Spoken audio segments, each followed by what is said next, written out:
You've heard of oak trees, pines, cherry blossoms, maple, but have you ever heard of mangroves?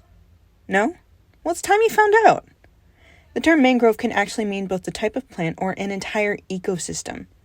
Mangroves are woody trees and shrubs that thrive in the coastlines of tropical and subtropical areas, which mean they're typically closer to the equator. According to the Smithsonian Institution, a major restriction for where mangroves can live is temperature. The cooler temperatures of northern temperate climates prove too much for the mangroves. A fluctuation of 10 degrees in a short period of time is enough stress to damage the plant, and freezing temperatures for even a few hours can kill some mangrove species. Okay, so they can't live in the cold. Palm trees are tropical too, so what makes mangroves so special? Well, I'm glad you asked. Mangroves are able to grow directly in both fresh and salty water, so they've evolved to be able to withstand the saltiness of the ocean. Some trees simply don't allow the salt to get absorbed into its system, while most will secrete the salt through the leaves after absorbing it. Secreting salt through the leaves can create salt crystals, and it's definitely a sight to see.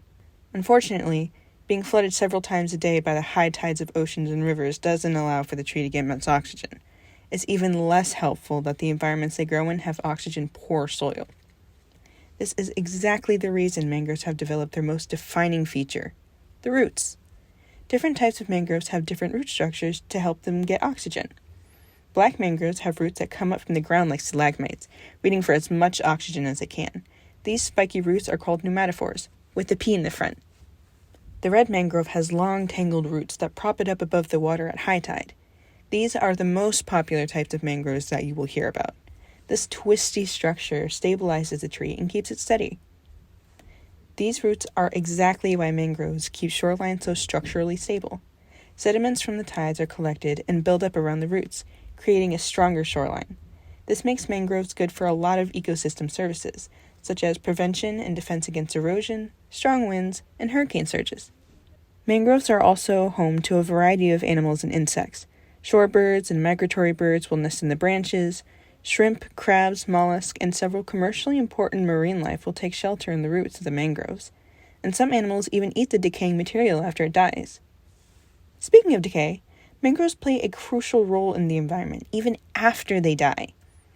The leaves and branches, as well as carbon stored in them, get buried in the soil at the ocean floor. So all that carbon doesn't get released back into the atmosphere like normal trees. Because the carbon is stored in the ocean, it's known as blue carbon. Get it? Blue carbon? The ocean is blue? Yeah, I think you get it. Unfortunately, mangroves have been threatened by deforestation, just like many other forests across the world.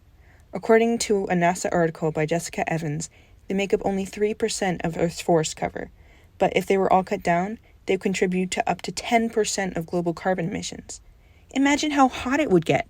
Carbon dioxide is one of the leading greenhouse gases that contribute to global warming, heating up our planet and causing drastic changes in weather and climate. This means that the mangroves have a very underrated part to play in cooling our planet, keeping much of the stability that we have left. Overall, these are still trees.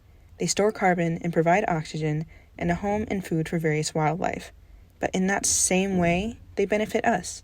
Human life is everywhere, and it is still growing fast. Many coastal communities are destroyed and in constant repair due to natural disasters. For example, hurricanes down in Florida. Natural protection can help many of those issues, as well as create a healthier environment for people, plants, and animals to live in. If people protect the mangroves, they can better protect an ecosystem, as well as themselves. The least a person can do, the least that you can do, is educate yourself on topics like these. It can make the world seem a whole lot bigger.